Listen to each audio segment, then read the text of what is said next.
Okay, we're live. Hello. Hello. Hi, guys. How's everybody doing? Good. Good. I'm good also. I feel Sorry, like I'm I've been. Just What are you texting doing? Chris. I'm just texting Chris to bring me my medication. I'm like, bring me my meds. Carry on.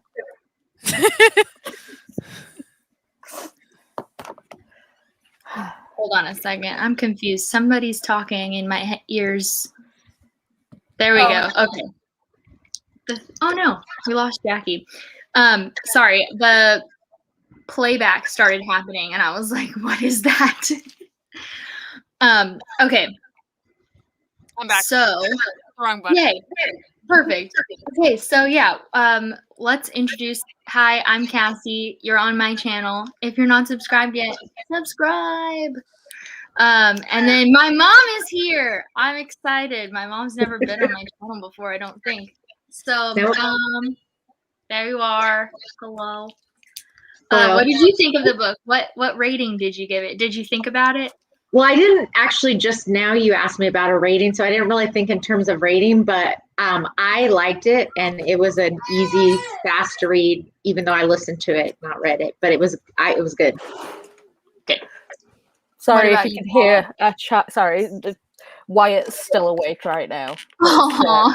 It's 10 p.m. for us in the UK, and Wyatt is just like, no, it's summer, and I am going to be up. Who needs sleep? The joys of a 3-year-old. His parents, that's who need sleep. Also, if you guys, I don't know if you guys can hear, but if there's any like annoying beeping in the background on my end, it's on my Discord. I don't know how to shut it off, so I figured I would throw that out there. Yeah, right now it's all good. There's no beeping, but good. Okay, good.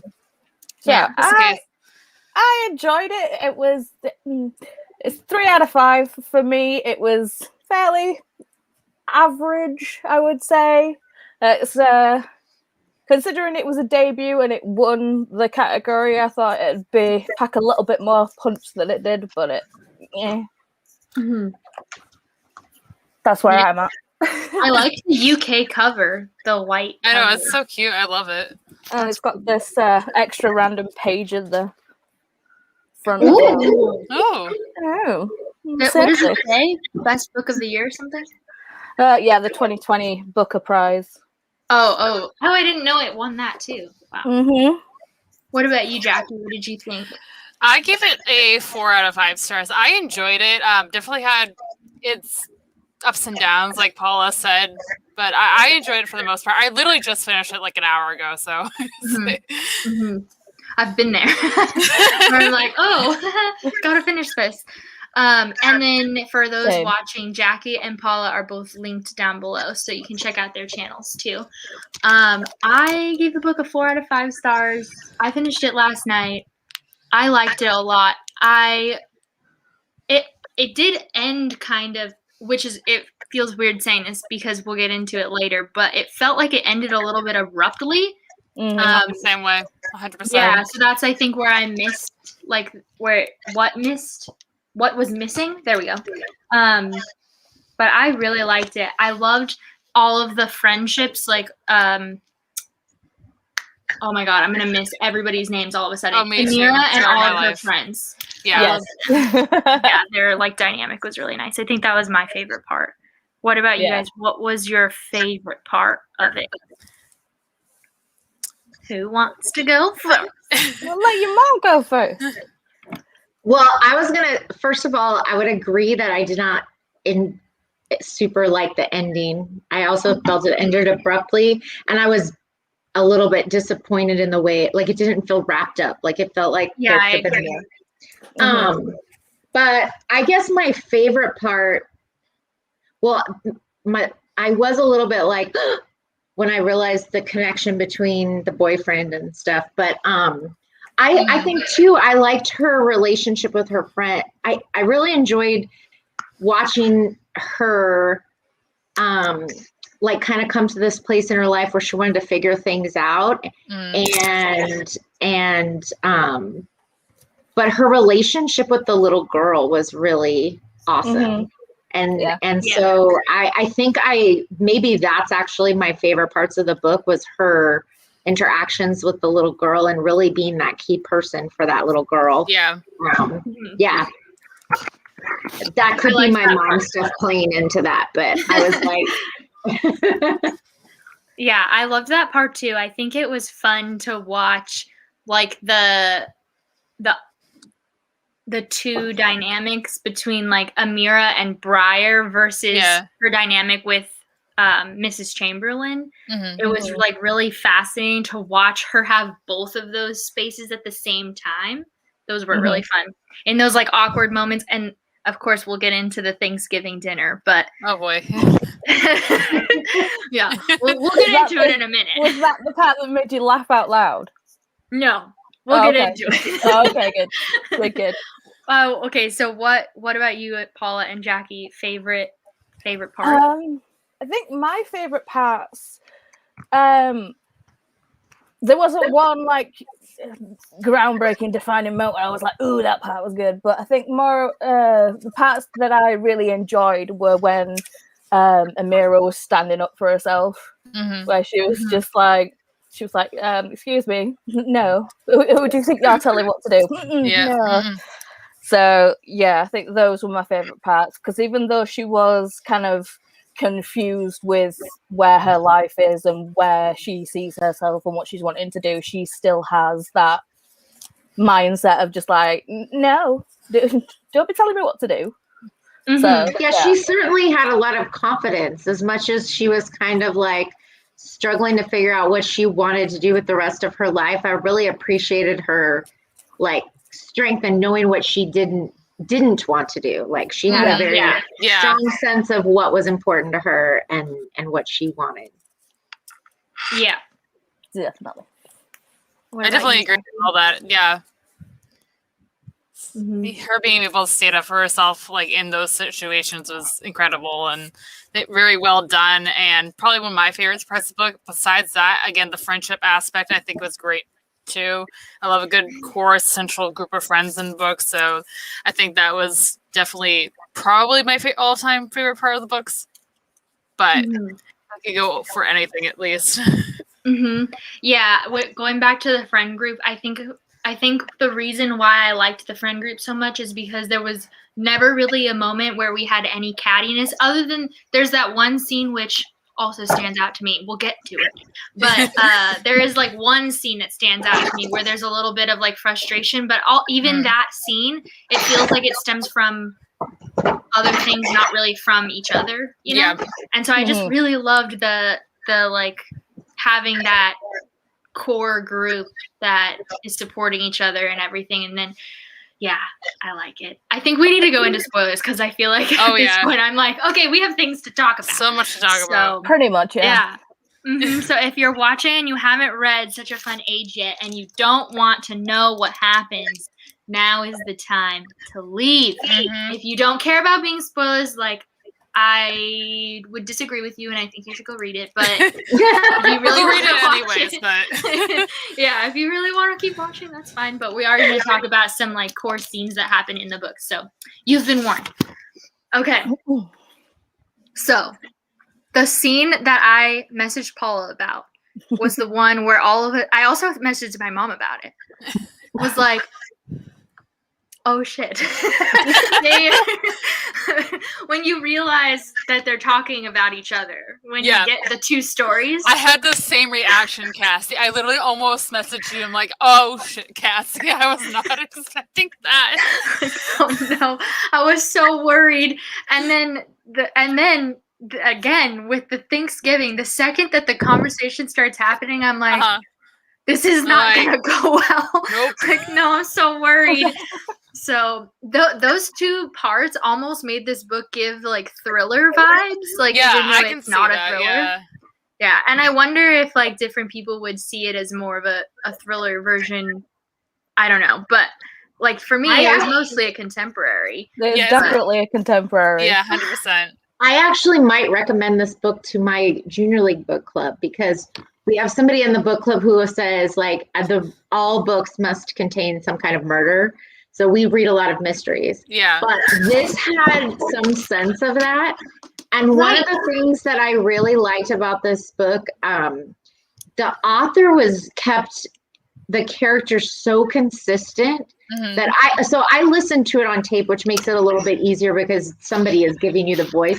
But the way there was so much consistency in the characters. Like I never got confused about who was talking. Even sometimes when I was driving in the car and listening to it, and I was like, I missed a second because I got distracted or something. I'm like, nope, that's Amira, or that's, so I felt like that was something that was really good about this book. That the voices in the book were very consistent. Yeah, I liked that we got it. Like made me uncomfortable, but I liked that we got those different perspectives. Okay, my question is, up until the end, when you kind of like you're getting kind of the fact that both are not great for Amira, both meaning Kelly and Mrs. Chamberlain. Was there a part of the book where you were like, okay, this is like the villain versus this one is like the good person or whatever when it comes to Mrs. Chamberlain and Kelly? Like obviously Amira is our hero. I didn't really have that.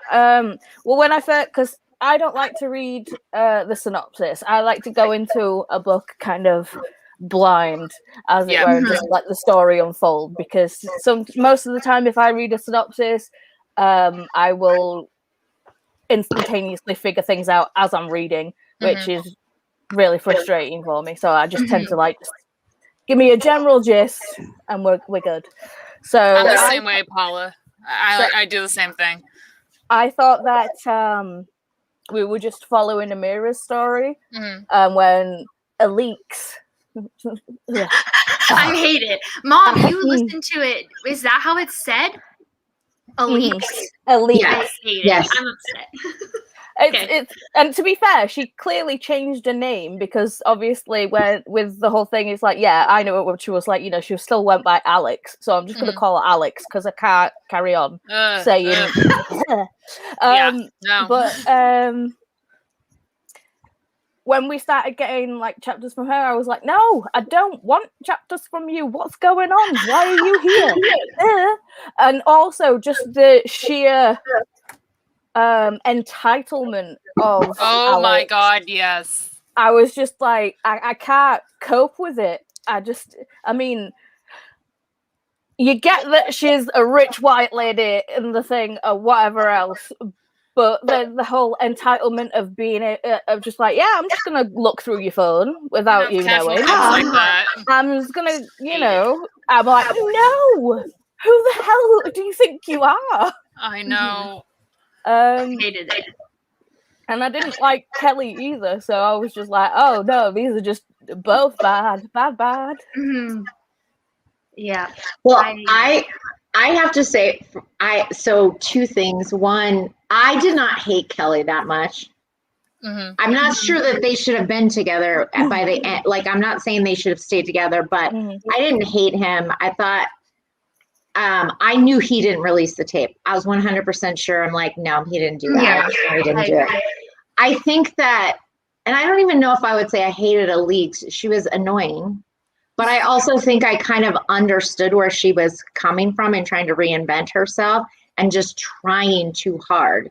And then, what threw me over the edge was when she started like looking in her phone. But when I realized that she's the one, I was pretty sure she's the one that released the tape. Yeah.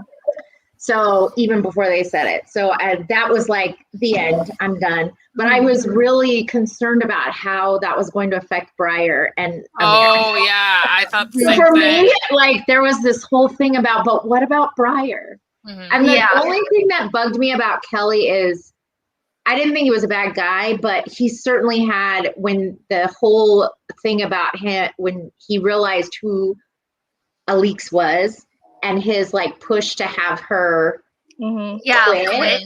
But I also think that was partially, it was a selfish thing, but there was a piece of him that was like, he thought he was protecting her. And I like that she stood up for herself and he backed down. And he did. And I never believed that he was the one that released the tape. I just didn't think I'm with you. It just didn't fit his personality. Yeah, I agree. I assumed that Alex, whatever. I assumed that she had done it by the email. I put that together before they officially gave it to us. Yeah, as soon as she said, as soon as it said that, like, you know, she saw the email and watched it, and she sent it to herself. I was like, oh no, she's gonna release it. I had a feeling that her friend was going to talk her into it. Yeah, there was that whole vibe with that friend. I was okay. So when sorry, I'm trying to get chapstick out of plastic. No worries. I was trying to get. I mean, oh my god. When I first started this book, I thought this was a different book than it was. I thought that the beginning part where there's this like encounter with the security guard and everything, I thought that was going to play a much bigger role in the plot. Like I didn't know that was just that's what I thought. So did I. And so then as we're reading it, we also get these weird comments about how Alex is getting a bunch of free stuff for stuff and seemingly not using it for the appropriate thing, like the wine stuff. She like makes a comment about it. There was another comment about, there was at least 2 different points where it was mentioned that Alex was given free stuff basically for review, which at least Paula, Jackie, and I know that we get certain things for free for review on our channels and stuff, or at least we know people who do. I know it doesn't happen very often, but it happens. So like it was weird to have that maybe background. So I thought as those 2 or 3 times that it was mentioned, I thought that after reading the synopsis, after I started it, that was going to be something that came out, that was going to be something that came out about Alex. So like I was just waiting for the other shoe to drop, and then I didn't really expect Alex to do. What was she thinking? So I think the interesting thing is, I agree with you. I thought that the story was going to be more about what happened in the store, and that was going to play a central role in the story. But looking back on it, it did play a central role in the story. Yeah, just in a different way.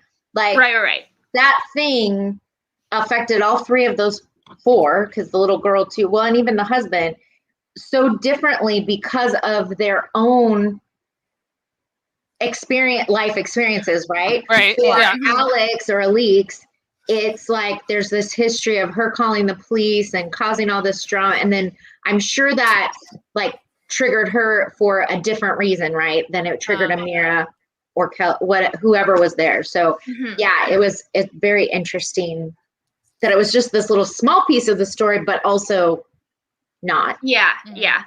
It was also fascinating to me that, so we get this whole scene kind of early in the book where Alex gives us her backstory about changing her name and her history of what happened with Kelly. And that's like when you find out that the story Kelly already has told Amira is her. And you're like, oh no. Cue the fucking TikTok song. So there's that moment where she gives us the whole backstory. And in that story, she talks a lot about how she was so embarrassed by her own parents and the way that they, used their money, the way that they flaunted their money and stuff. And it's so fascinating. It was such a break from reality for her. I thought watching her have this feeling that like her parents were flaunting her money and all of this stuff, but like she does that too. She just doesn't do it with the same items, but she still does it. It was so bizarre to me, which I think was a commentary on like a lot of people, I'm sure, especially people with money. And it was, I thought that was a really interesting point of view to give us. I don't know. Yeah, I think Alex herself had no fucking idea who she was and what she wanted out of life, because she was constantly asking her friend group, what should I do? What should I say? How do you think I should play this? How do you think I could do that? And it's like, you've got 2 kids, woman up, put your big girl panties on and think for yourself. I think that was part of her story, is that's why I said I get her a little bit is that I think she was struggling too about who am I? What do I stand for? What are things that are important to me? And I think you're right. She did use some of that stuff to show off, but she was almost embarrassed about her own stuff. I think Amira mentions that. She's like, why are people embarrassed about, why is Mrs. Chamberlain embarrassed about she has nice things? Why can't she just enjoy the fact that she has nice things? So I think there was this internal struggle on her part. And unfortunately, she listened to her friends. She was very easily influenced by other people. And there's a part of her that wanted to be better, wanted to do the right thing, but she got talked into releasing that video by her friend. That wasn't her idea. No. Paula disagrees. I definitely disagree. I'm not saying she didn't. I think she got talked into it. No, I think she. Nope, just straight up nope. It's like as soon as she saved that to herself, it's like she knew she was doing wrong. She deleted the email that it was when it was sent. She knew she was doing wrong. So there was completely ulterior motives to actually having the video. I mean, watching it in Amira's email just so you could actually see what went down yourself with your own two eyes. I mean, that's still an invasion of privacy, but she didn't have to send it to herself. And the whole thing of like, she actually called her friend and said, I need your help with this. I don't think she was talked into it. Yeah. I feel like I think Alex would never have done it if she had been told this is a bad idea. But Alex wanted to do it. Definitely. And so because her friends said this is a good idea, it'll help. But remember back to when she first told her friends about what happened, her friends were like, especially the friend that was the Tamara. Yeah, Tamara. Yeah. She told her, she's like, she should sue. She's like, that was, so when I say she was talked into it, I'm not saying that she was innocent. She made bad decisions and she purposefully snooped in the email and all that stuff because I think she had this ulterior motive, but in her mind, I think she thought that she was doing something that was good for her. She was completely wrong. And but I think that was I think maybe talked into is the wrong word, encouraged and supported to do it, being told that this is going to be a good thing for her. Because you can see immediately she starts to like, as things get set in motion, then she starts going, that's how they found out, right? That she did. She overheard her talking. Did I do the right thing? So I'm not saying she was innocent. Don't get me wrong. Yeah. She made bad choices. Very bad choices. I think this entire book is like a series of bad choices for everyone. I mean, at the beginning, you got a point there, Paula. At the beginning, there's the whole thing with like when a husband puts his foot in it and says something accidentally racist. It's like, you know, we're all human. We all fuck up. You know, take your foot out of your mouth and I'm sorry. But then Alex was like, you know, well, how can I help my husband? How can we do this? I know. We'll make sure that we get some airtime with this, and like, you know, we can say, oh, we're doing good by Amira. She's coming on to help more hours because, you know, I'm writing another book. And it was all like, it was just like. My one question about Alex.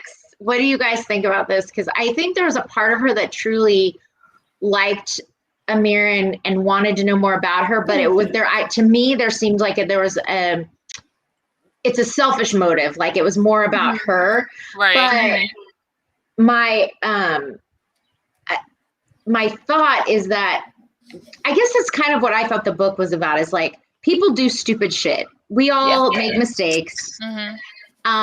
And what do you do afterwards that maybe changes that or makes you a better person? Everybody in this story had flaws because we all do. So I was kind of like on the fence about Alex of like how much of her, like I felt like there was some true genuine desire to know Amira better, but a lot of it was because she felt bad about her past and about her parents, her own choices, just trying to figure out like, how do I do better, but just really not doing a very good job of it. Yeah, she was like trying to make herself feel better by befriending Amira, which was very, so, okay, this was something that I did think was interesting too, was that there's this like parallel between Amira and Alex that I saw, which is in the fact that they both don't really know what the fuck they're doing with their lives. I saw the same thing.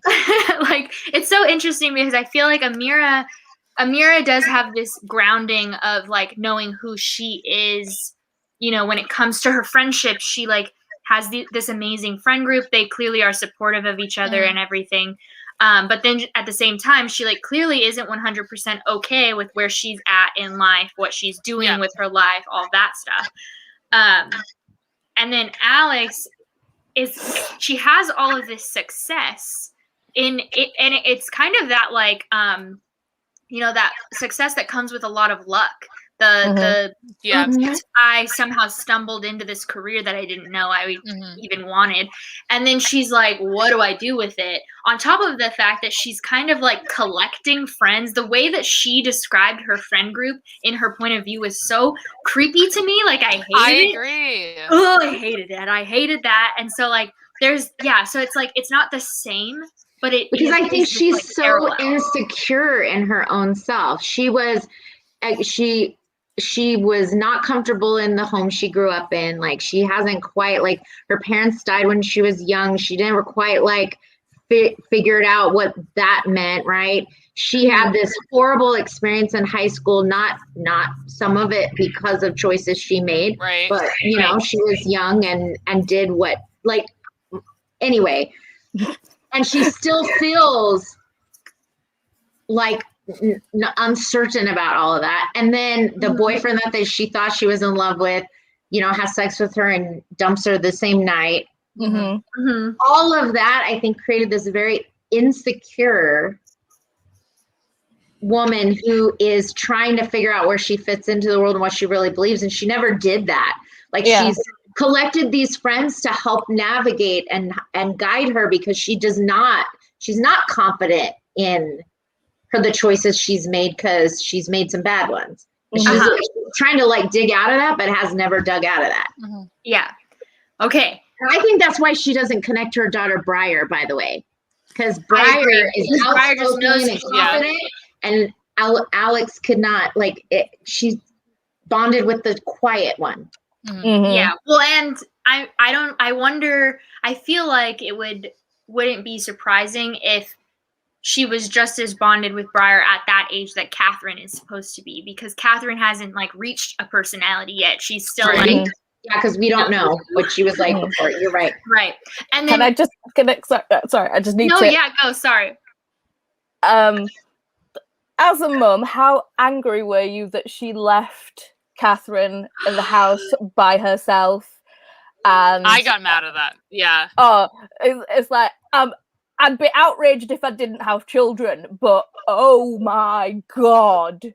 I was just like, you are so fucking focused on this dude and how you're feeling that she even states the child has been attached to her in a freaking baby beyond for like 5 days straight. No.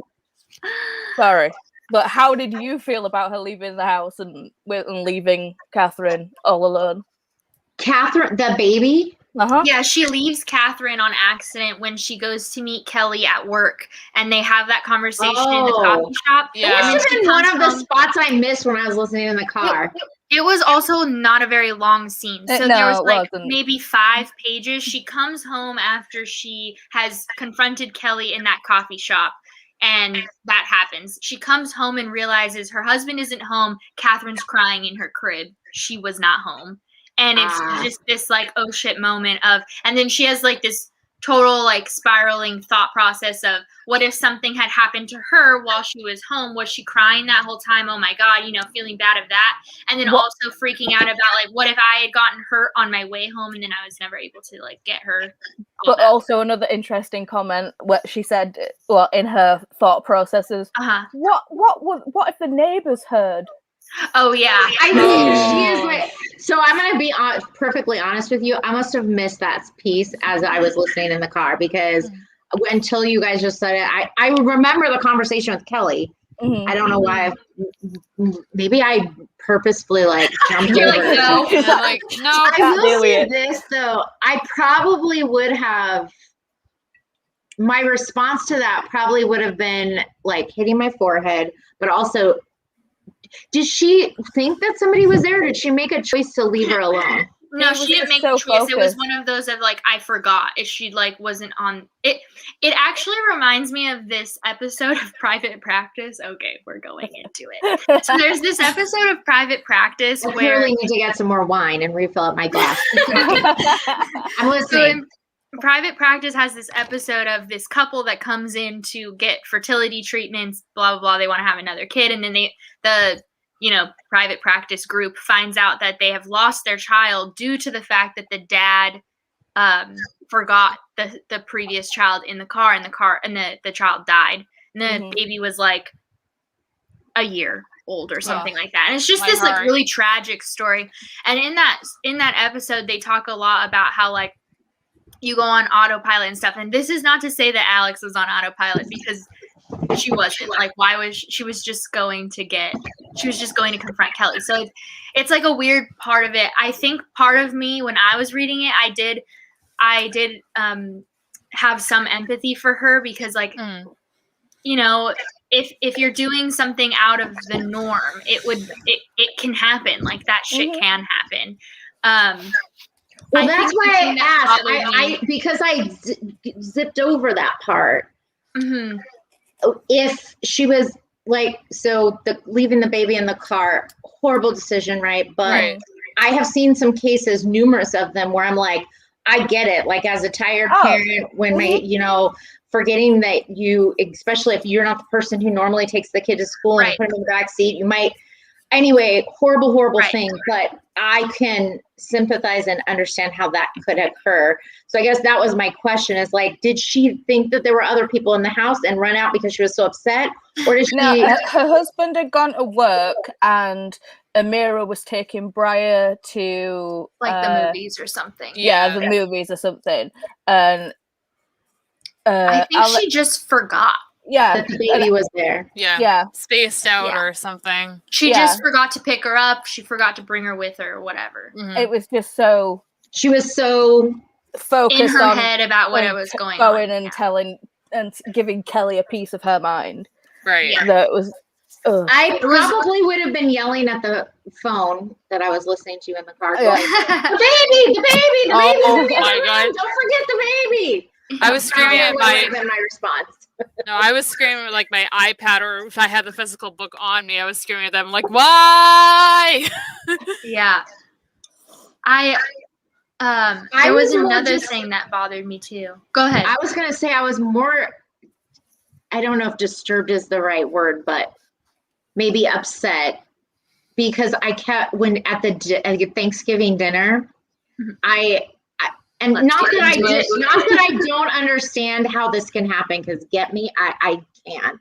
And so I wasn't judging her so much as I was like, I wish I had been there to like poke her on the shoulder and go, your baby doesn't feel good, because I was like, all the description about Briar and the things that she was saying, I was like, we knew the kid's gonna throw up. The kid's gonna throw up. She doesn't feel good. Something's wrong. Something's wrong. Yep. And like I know that I've at least witnessed things like that happening with like brothers, cousins, etc. Of like you just sometimes don't catch that. So like it was that part was a very normal thing to happen. Like it wasn't that weird that nobody happened to notice when you have that many kids in a room, that many adults, and you're not used to being in a room all together, all that stuff. Plus you have this other dynamic of the Kelly thing, like I can understand happening why at once. It was missed. The thing that disturbed me the most was the scene at the very end that we get information in high school that she found the note had been accidentally dropped into Robbie's locker, and then she just decided that wasn't true. Yeah, she just was like, yeah. well, it makes a better story this way. I'm just going to keep my narrative the same. But no, there was a lot about no. Alix of reinventing her history and herself. Yeah, like what? That's probably what made me go like, if I had to choose between the two of them, I know which one. Yeah. I, you know, there are other things. Kelly was a little too old for her. He had his own issues. He was a little bit too bossy, but I think that is directly related to like his age versus her age. And like, there was some stuff that I was like, I loved how she stood up to him and he backed down, but I think that was the moment that I was like, yeah, up until that point, I was kind of like empathetic to Alix and feeling like, I get her. She's trying. She just sucks at it. She just doesn't have the information she needs. She's trying. I mean, and then I was like, oh, you're a bitch. No, you're awful. What the hell? I cannot believe that scene. That scene fucked me up. I will say that the one good thing that I had that I put in, like, you know, the pro Kelly column. I mean, I didn't like either of them, to be honest, but at the beginning where it was just like, no, this is your video, you know, you can decide what you want to do with it. And like, at least he, like, you know, respected her enough to like say, no, I was gonna say the same thing. I just want you to actually have it, whether you decide to do what you can do whatever you want with it, but you should still have this. He had strong opinions throughout the book, but he always acquiesced to her decision about what she wanted to do with her stuff. He may have like sometimes pushed a little harder than like maybe he should have, but when she called him on it, he's like, you're right. I just, you're right. Yeah. I liked the whole future part of the end where we got like at 28, this is what Amira was doing, and then like all the things and getting to see like the fact that Amira saw Mrs. Chamberlain later and saw I think she also sees Kelly at some point. Yeah. I think you're right, yeah. Yeah. I liked all of that. It still felt ridiculously rushed though. Yeah, Kelly was absolutely rushed. She could have wrote another chapter. Or another couple, because it felt like there was like, you know, it felt like we were halfway through a book.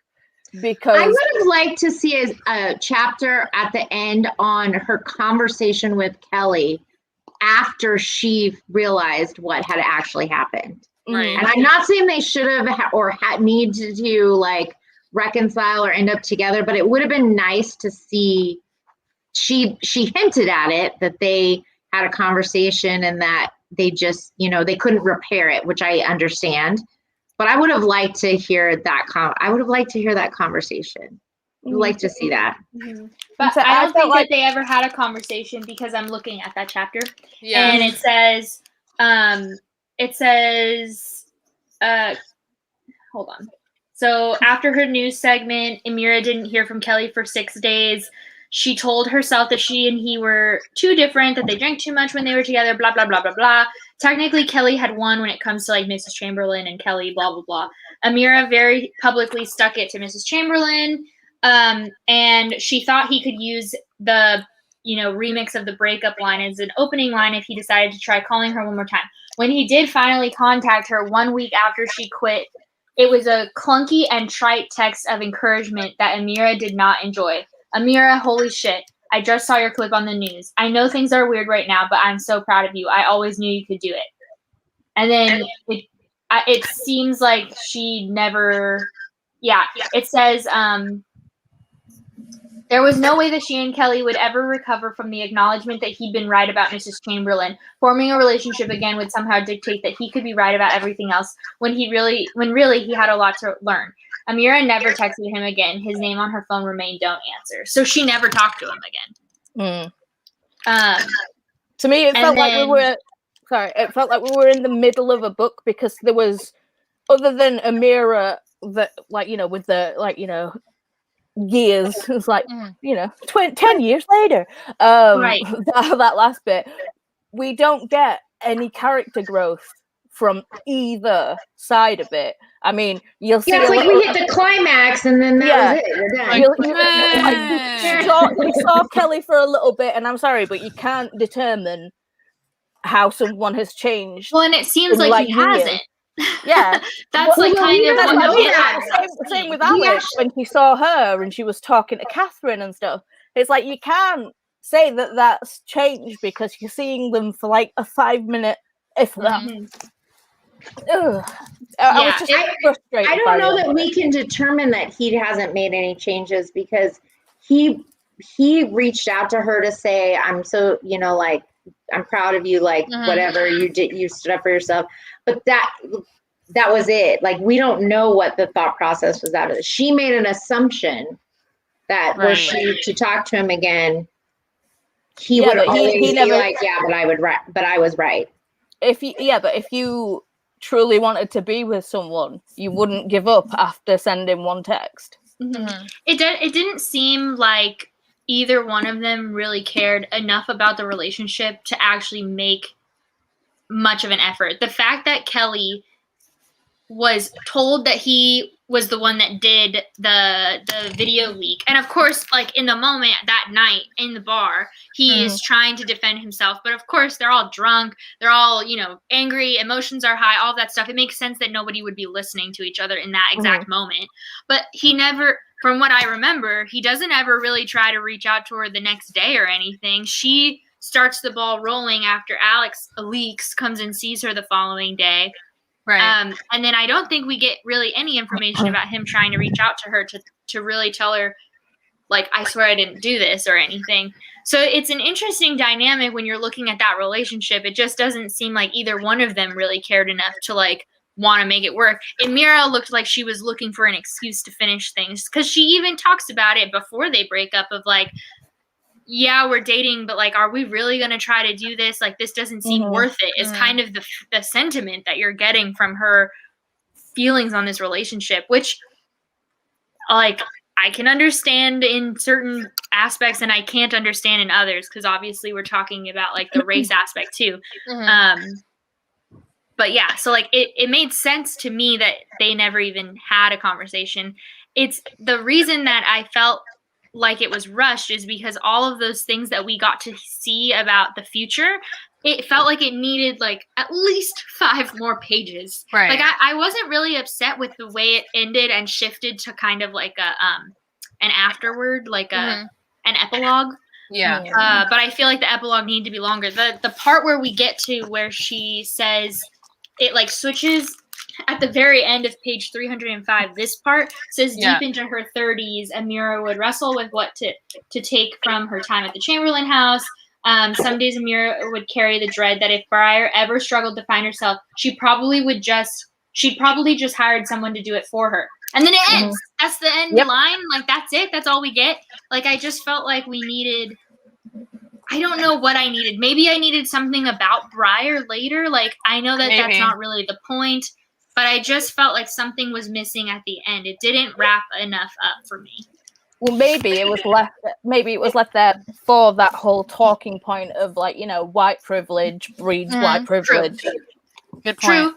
True. And I mean, that is kind of like feel a like big it was theme. rushed and sorry. Yeah. No, yeah. Yeah, big theme within the book. Yeah. But it felt I do think that was the point of the last line.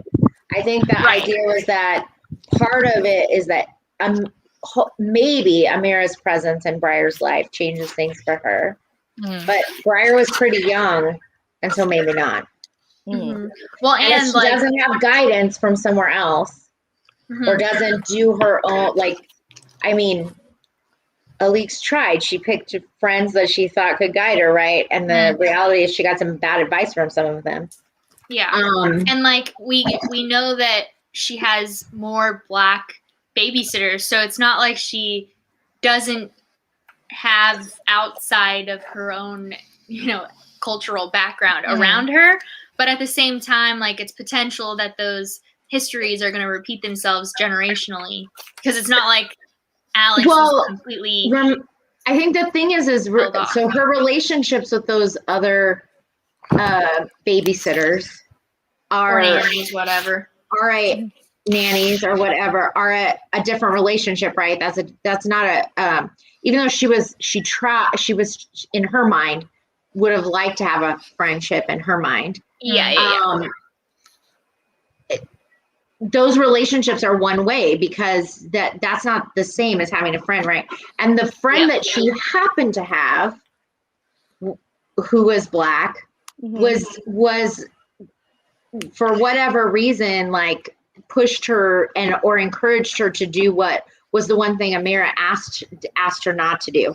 And she was judgy of Amira the moment she met her. She really was. And so I don't know. I mean, I don't know her background. I don't know what again, we all come from our own perceptions and own background and own experiences. I don't know what hers was. And perhaps her judginess was coming from a place of, I want you to do more and I want you to do better. I don't know. But it wasn't exactly welcoming, and Amira was not drawn to her. No. Yeah. And that was part of what was so fascinating about Alex trying so hard to befriend Amira. Like, I could read Amira's lack of interest in both perspectives. Oh, yeah. Like, how did Alex not see it from her? It was just insane. It was just because so weird to watch. Human beings often have difficulty seeing things from other people's perspective. So, So most of us go through life, right, with our experiences is influencing the way that we see things. And if we what we see is colored by that, like, right? Like, so if you don't acknowledge that and like step outside okay, this is my understanding of the situation, but perhaps that's not the same for everybody else. Not everybody has the ability to do that. Or Alex, or whatever you want to call her, I don't think she could see anything from outside her perspective. Right. And because she wanted it so bad, she's like, and even her historical perspective of what happened, she could not see how other people might see what happened differently. Right. She could only see and understand her perspective. Right. As you guys were like reading, listening, did either of you feel like it could have like completely switched to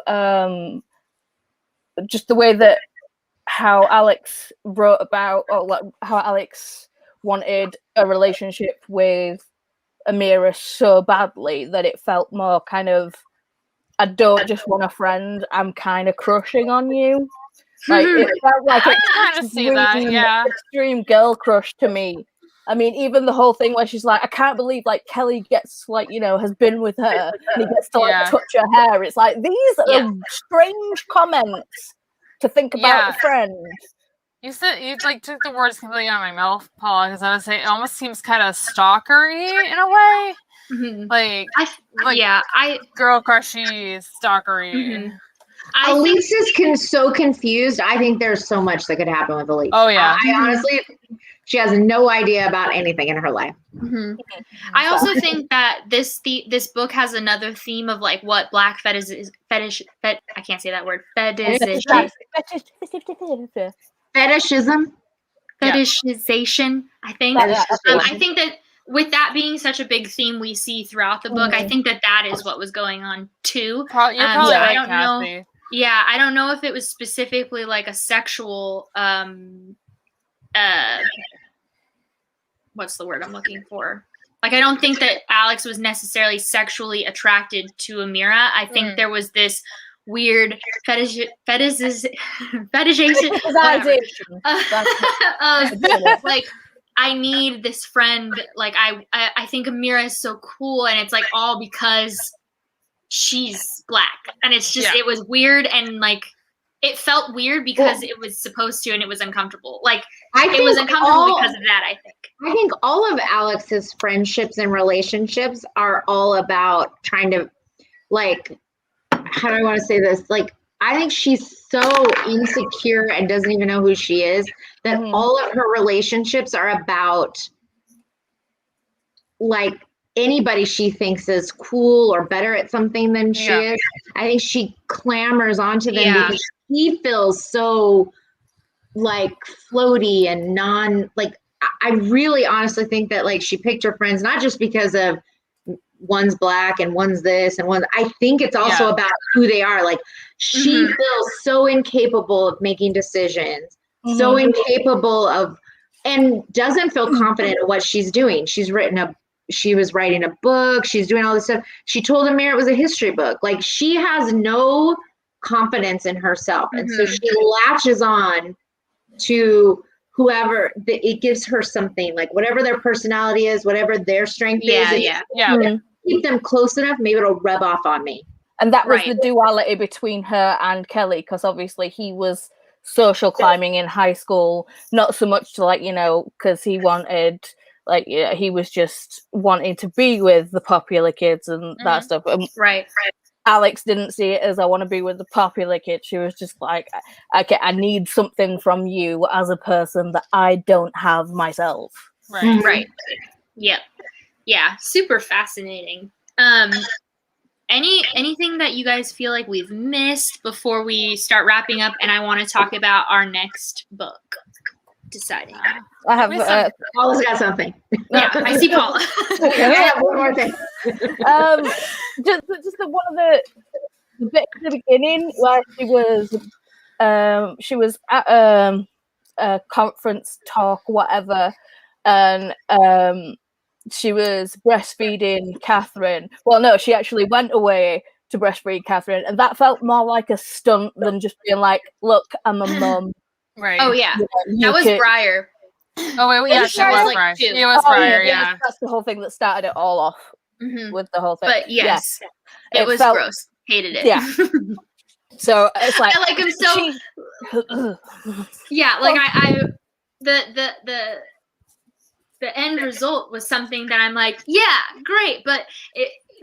No, not like all of that. And it's like this was such a fascinating book because I feel like Kiley Reid included so many like underlying themes in this performative activism and stuff like that. Like, is it all for your personal gain, or are you doing it for the reasons that? And sometimes even when you are doing it for personal gain, it ends up giving some trajectory for like the greater good or whatever, the outside resource. But yeah, the way that I hated it. I hated that so much. She definitely had an ulterior motive, and it was definitely whether Briar needed to eat or not, and she did it purposefully and set that up. Yeah, 100%. Right. And like I'm sure that it did in the invisible world where Alex exists and that happened. I'm sure there are some the articles that were written, the discussions that got made, like, sure, we're doing good things about breastfeeding or chest feeding, whatever, in public spaces, but yeah, still hated it. Yeah. I mean, I will say this book is good. There are quite a few talking points to actually be raised about it, but I think the book was just kind of bland. There was too much kind of faff in between for I don't know. It was okay. Gotcha. I am going to be very excited to see what Kiley Reid comes out with next, because this is a debut novel, like she's got some good background from here. Yeah, definitely. Right. Yeah, definitely. Okay, Jackie, Mom, last thoughts before we move into what's going to happen next month. Trying to think of it's okay if not. Last thoughts. So sure. I would agree with your guys'. I would have started like off the top of my head when you first asked me. I was thinking 4 out of 5. I'm going to stick to that. I think it could have had some more depth into it, like at the end. But I will tell you, as someone who reads, who has taken a long break from reading because I have a very busy schedule, I enjoyed listening to this book because it was not too deep. Like it was very entertaining. It was fast paced. And the only thing I would have liked is a little bit more in depth at the end. So Yeah. for me, it was great, but I also think it's a good book for further discussions and deeper discussions without you having to read the deeper discussions. Like I can think too hard when you don't want to. Yeah. I will say, like, again, this is like really good for conversation starters. I would say it's a really good book club pick overall. If anybody watching this is interested in reading it, I would recommend.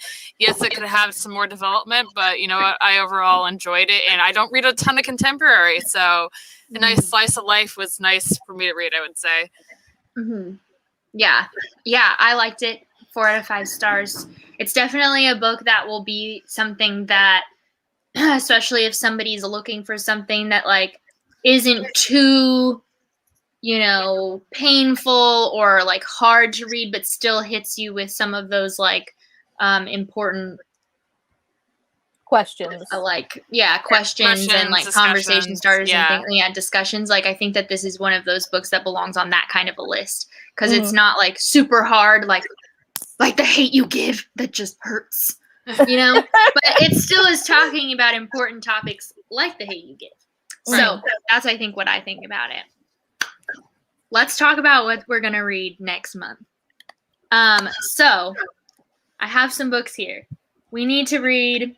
The mystery thriller winner was The Guest List. Mm-hmm. Science fiction, The Sleep in a Sea of Stars. We have some nonfiction options, including Stamped, Racism, Anti-Racism, and Youth. A Promised Land, which I believe is Native American stuff, but I don't know the details. And then there's Cast. Wasn't that Barack Obama's autobiography? The Promised Land. Okay. So then Cast, I think, is the Native American discussion. And then you're right. A Promised Land is by Barack Obama. Then there's Science and Technology, A Life on Our Planet, which is also nonfiction. And then there's Poetry, Dearly by by Margaret Atwood. Thank you. I was like, MA, what does that stand for? And then I've got them written down. Thank you. And then Clap When You Land is the young adult fiction winner by Elizabeth Acevedo. And then we already are planning to read Queen of Nothing in October. So just so anybody watching knows. I gotta catch up on that series. That's why we've left it till October. I've read the first book and that's it. Like I've read the first one. I think I've read the second one. I can't remember, but I like to read when the last book comes out. I like to start at the beginning and go all the way through. I like literally remember absolutely nothing about the Cruel Prince, so I gotta reread that. They're not that memorable. Why did it win? Sorry, guys. Okay, so what are we in the mood for? We got to pick at least 3 to do a poll with. Well, I have Stamped from the library currently, but whether that gets put on the list to be picked or not, I don't care. I'm still going to read it because I know it's going to be eventually picked for the book club. Sure. Yes. And then I also missed saying Heartstopper Volume 3, which I think we've done this in the past where we put Heartstopper and something else together, which I'm fine with doing again. Or the picture book Anti-Racist Baby, because they're kind of 2 tiny ones. Yeah. Or we could do the one we're reading in October. Queen of what? Oh, it's called Queen of Nothing. By Holly Black. The 3rd book in a series. I know. Queen of what? Nothing. Queen of Nothing. By Holly Black. Oh, crap. That means I have to read 3 books. Yes. But that's why we picked it in October. You have some months. I don't remember how many months that is from now. Like 4?